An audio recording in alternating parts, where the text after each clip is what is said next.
had substantial rain in like a month, and the day that I decide I'm gonna film a YouTube video, it's pouring down rain. So if you hear thunder, that's why. Hello everybody and welcome back to the channel. My name is Bree and this is For a Pause in a Book. That was a weird intro, but here we are. I was like, I don't need to film. It's so dark. But I need to film. So here we are. We have a cozy vibe today. We are going to be talking about some fast-paced books to add to your TBR. I don't know about you, but I have been in a slump all summer long. And I feel like a fast-paced book is usually the key to getting me out of a slump.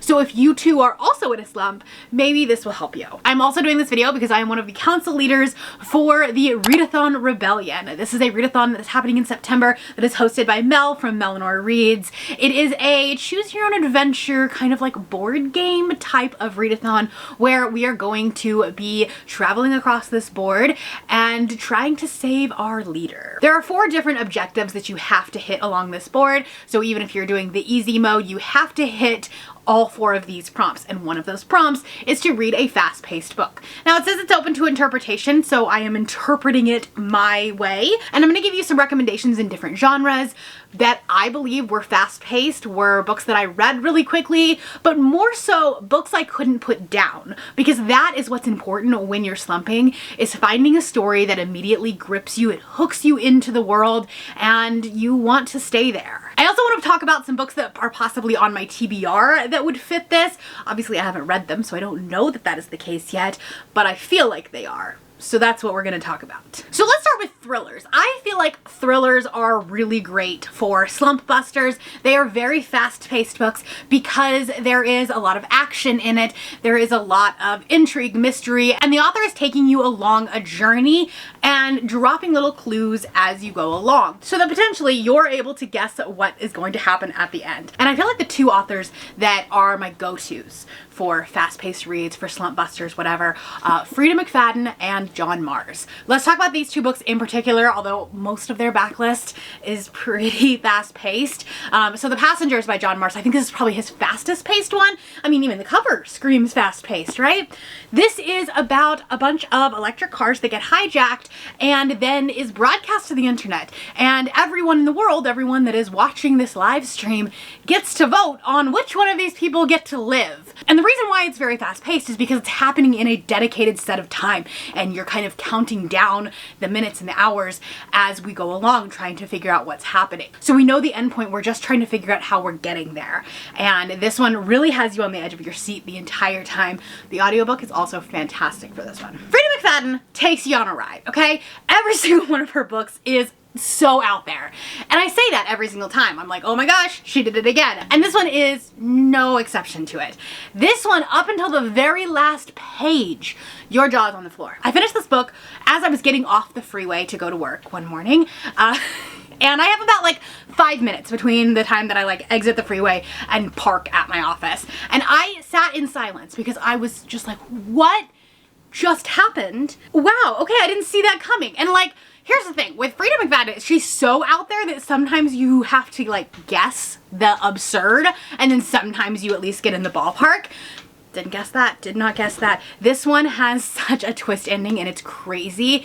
And yeah, this is probably my favorite Freida, and that is like saying a lot because I gave multiple of her books 5 stars last year. A thriller that is on my TBR that I think is going to be fast-paced is Forget Me Not by Stacey Willingham. This is her newest release, and I've read a couple of books from her before and have really enjoyed them. They are also a little bit absurd, a little bit out of left field, but there's always like a story that she's bringing you along. I mean, obviously it's a story, but she's bringing you along on this journey and really getting into the head of the main characters.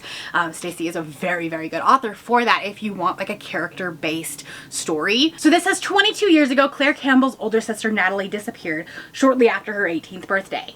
Days later, her blood was found in the car, a man was arrested, and the case was swiftly closed. In the decades since, Claire has attempted to forget her traumatic past by moving to the city and climbing the ranks as an investigative journalist.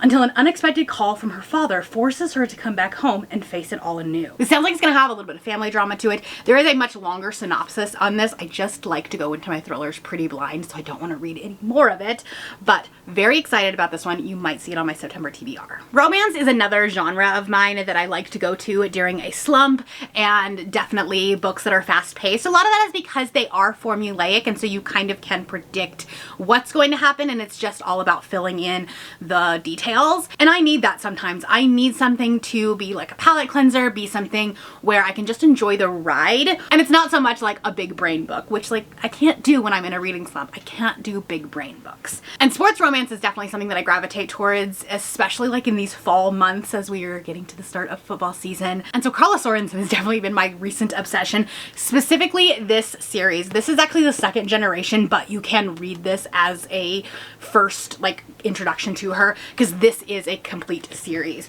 So we start with Focused, and then we have Faked, and then Floored, and then Forbidden. They're very similar titles.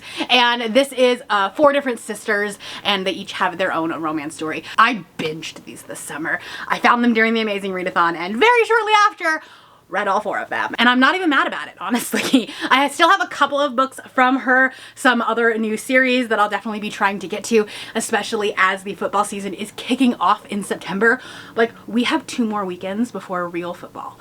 I'm so excited, okay? So sports romance, romance in general, great slump-busters, and very fast-paced books. Not a sports romance, but another little like subgenre of romance that I've really fallen into recently has been cowboy romance. And so the fast-paced romance on my TBR is going to be Wyatt by Jessica Peterson. I recently read Cash, which is the first book in this series, and really enjoyed it. I had a great time with it. And so as the new covers are coming out for this series, I went ahead and picked this one up. It has the sprayed edges. I'm so excited about it. And this is a Friends to Lovers, which I'm excited about. I think it's been a while since I've read a really good Friends to Lovers, so that's exciting. He is exactly what she's looking for in a one-night stand, if only he wasn't her best friend. Sally Powell is in her hometown of Hartsville, Texas, waiting for her dream job to start thousands of miles away. While she's there, she hopes to end a dry spell, preferably with a local cowboy. If the rumors are true, they ride harder and stay on longer. Wyatt Rivers has been her best friend since 2nd grade, and she's been in love with him for almost as long. But as wild and untamed as a colt, not to mention totally out of her league with his good looks and heartbreaker reputation. If Wyatt is such an expert, why doesn't he teach her the ropes of how to find a hookup? He begrudgingly agrees, but a little fake flirting leads to fake dating. Oh, it's fake dating and a Friends to Lovers, oh, which leads to real kissing, which leads to real, well, everything else. And the rumors are absolutely true. Sally wants so badly to be Wyatt's last rodeo, but she's leaving town soon, and even if she wasn't, she's not sure Wyatt will ever change his ways. They say cowboys can't be tamed. Apparently, neither can hearts. This sounds like it's going to be such a good time. Very excited about this. Hopefully you'll see this on my TBR as well. All right, let's chat Romantasy. I think this one is really hard for me because I don't typically see Romantasy as fast-paced. I think that a well-done Romantasy has a lot of world building, has a lot of lore that's added into it, and so that can sometimes not be fast-paced by definition, especially at the beginning. However, I do have 2 books that I want to talk about. Now look, everyone has talked about these books, okay? You're not going to learn anything new here. But it wouldn't be a Romantasy recommendations without talking about House of Fate and Blood. This is the Bookish Box edition of it, if you're not recognizing what the cover is. This is the new cover that is coming out this fall, and like, I'm obsessed with it. Am I going to end up owning like 6 copies of this book? Yes. Yes, I am. This is my favorite Romantasy book that I've ever read, okay? It is steampunk. It is like so unique, okay? This is Kaz Brekker, but he has a metal hand, and in the sequel, he does get an upgrade, which means that his hand vibrates, and they do use it for those fun things, okay? If you know, you know. But beyond that, this one has such an interesting plot to it. It's got an arranged marriage. It has a lot of family dynamics to it, and this is a book that I stayed up until 2 in the morning reading.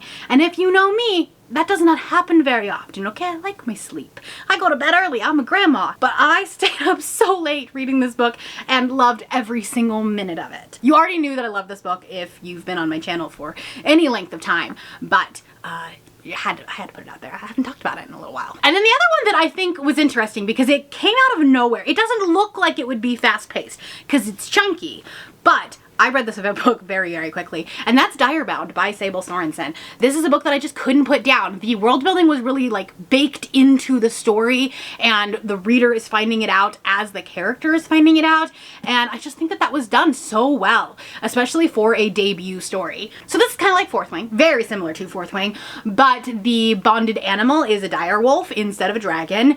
She is going to go fight. She's trying to join the military, and she does not think that she will be bonded to a dire wolf, but you know, turns out she does, and she becomes kind of this chosen one.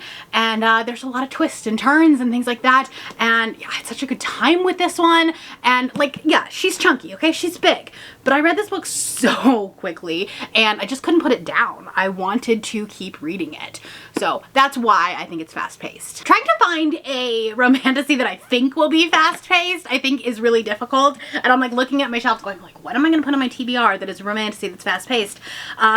So hear me out. I don't know that this one's going to be.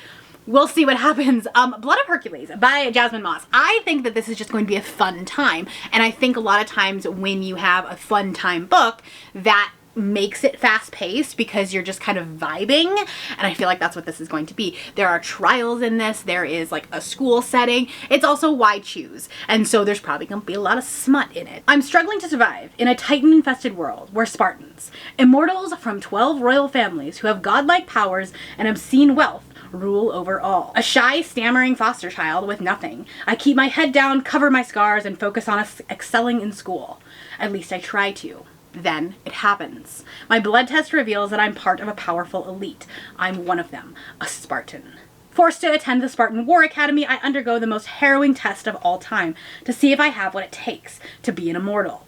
There's just a few problems. Achilles and Patro are my scary mentors. Chiron, the ferryman of death, and Augustus, the son of war, are my terrifying professors. Also, I'm pretty sure either someone's stalking me everywhere I go, or my sanity's slipping. I have a bad feeling both are true. So this sounds like it's gonna be just a fun time. Gonna be a great time. Gonna be a smutty good time. She mentions a lot of professors. This is gonna be a professor-student relationship. We love that.